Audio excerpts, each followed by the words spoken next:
Saya akan melanjutkan pembacaan saya dari Injil Lukas pasal 13 ayat 1 sampai ayat yang ke-35. Lembaga Alkitab Indonesia memberikan judul Dosa dan Penderitaan. Firman Tuhan, pada waktu itu datanglah kepada Yesus beberapa orang membawa kabar tentang orang-orang Galilea yang darahnya dicampurkan Pilatus dengan darah korban yang mereka persembahkan. Yesus menjawab mereka, "Sangkamu orang-orang Galilea ini lebih besar dosanya daripada dosa semua orang Galilea yang lain, karena mereka mengalami nasib itu? Tidak, kataku kepadamu. Tetapi jikalau kamu tidak bertobat, kamu semua akan binasa atas cara demikian. Atau sangkamu ke-18 orang yang mati ditimpa menara dekat Siloam lebih besar kesalahannya daripada kesalahan semua orang lain yang diam di Yerusalem? Tidak, kataku kepadamu. Tetapi jikalau kamu tidak bertobat, kamu semua akan binasa atas cara demikian." Perumpamaan tentang pohon ara yang tidak berubah. Lalu Yesus mengatakan perumpamaan ini, seorang mempunyai pohon ara yang tumbuh di kebun anggurnya, dan ia datang untuk mencari buah pada pohon itu, tetapi ia tidak menemukannya. Lalu ia berkata kepada pengurus kebun anggur itu, "Sudah 3 tahun aku datang mencari buah pada pohon ara ini, dan aku tidak menemukannya. Tebanglah pohon ini. Untuk apa ia hidup di tanah ini dengan cuma?"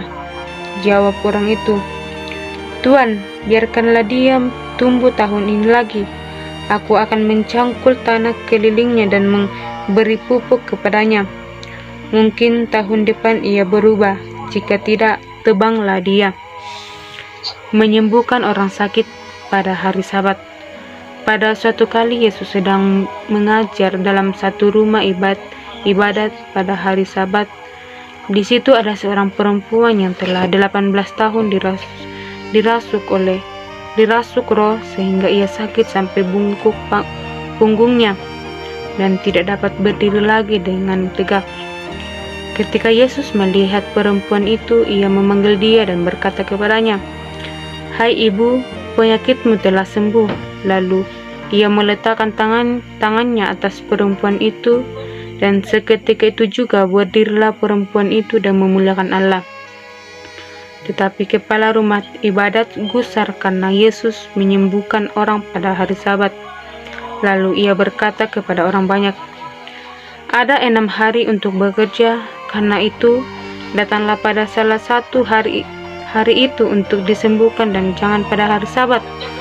Tetapi Tuhan menjawab dia, katanya, "Hai orang-orang munafik, bukankah setiap orang di antaramu melepaskan lembunya atau keledainya pada hari Sabat dari kandangnya dan membawanya ke tempat minuman? Bukankah perempuan ini yang sudah 18 tahun diikat oleh iblis harus dilepaskan dari ikatannya itu? Karena ia adalah keturunan Abraham." Dan pada waktu ia berkata demikian, semua lawannya merasa malu dan semua orang banyak bersuka cita karena segala perkara mulia yang telah dilakukannya. Perumpamaan tentang biji sesawi dan ragi. Maka kata Yesus,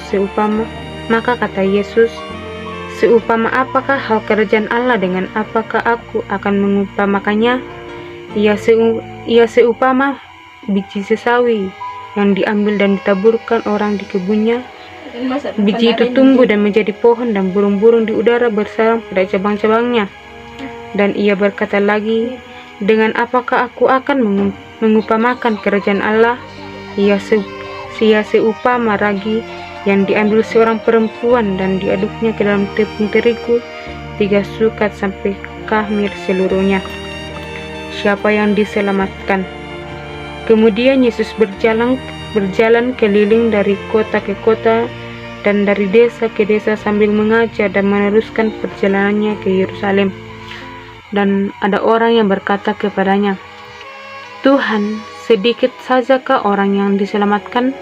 Jawab Yesus kepada orang-orang di situ, "Berjuanglah untuk masuk melalui pintu yang sesakit, yang sesak itu.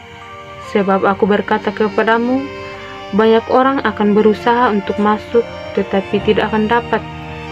Jika tuan rumah telah bangkit dan telah menutup pintu, kamu akan berdiri di luar dan mengetuk-ngetuk pintu sambil berkata, Tuan, bukakan kami pintu, dan ia akan menjawab dan berkata kepadamu, Aku tidak.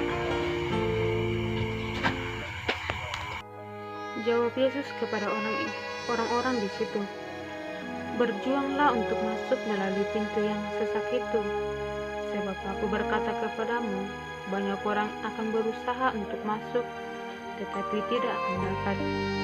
Jika tuan rumah telah bangkit dan telah menutup pintu, kamu akan berdiri di luar dan mengetuk-ketuk pintu sambil berkata, Tuan, bukakanlah kami pintu. Dan ia akan menjawab dan berkata kepadamu, Aku tidak tahu dari mana kamu datang.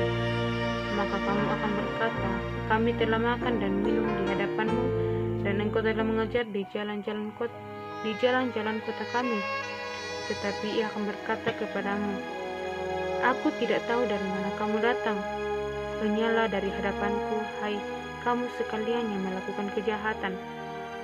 Di sanalah akan terdapat ratap dan ketat gigi apabila kamu akan melihat Abraham dan Ishak dan Yakub dan semua nabi di dalam kerajaan Allah.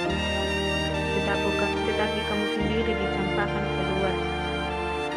Dan orang akan datang dari timur dan barat dan dari utara dan selatan, dan mereka akan duduk makan di dalam kerajaan Allah. Dan sesungguhnya ada orang yang terakhir yang akan menjadi orang yang terdahulu, dan ada orang yang terdahulu yang akan menjadi orang yang terakhir. Yesus harus mati di Yerusalem. Keluhan terhadap Yerusalem. Pada waktu itu datanglah beberapa orang Farisi dan berkata kepada Yesus, Pergilah, tinggalkanlah tempat ini, karena Herodes hendak membunuh engkau. Jawab Yesus kepada mereka, Pergilah dan katakanlah kepada si serigala itu, Aku mengusir setan dan menyembuhkan orang pada hari ini dan besok, dan pada hari yang ketiga aku akan selesai. Tetapi hari ini dan besok dan lusa aku harus meneruskan perjalananku, sebab tidaklah semestinya seorang nabi dibunuh kalau tidak di Yerusalem. Yerusalem, Yerusalem, engkau yang membunuh nabi-nabi dan melempari dengan batu orang-orang yang diutus kepadamu. Berkali-kali aku rindu mengumpulkan anak-anakmu sama seperti induk ayam mengumpulkan anak-anaknya di bawah sayapnya, tetapi kamu tidak mau. Sesungguhnya rumah ini akan ditinggalkan dan menjadi sunyi. Tetapi aku berkata kepadamu, kamu tidak akan melihat aku lagi, sehingga pada saat kamu berkata, diberkatilah dia yang datang dalam nama Tuhan. Amin. Firman Tuhan. Terima kasih.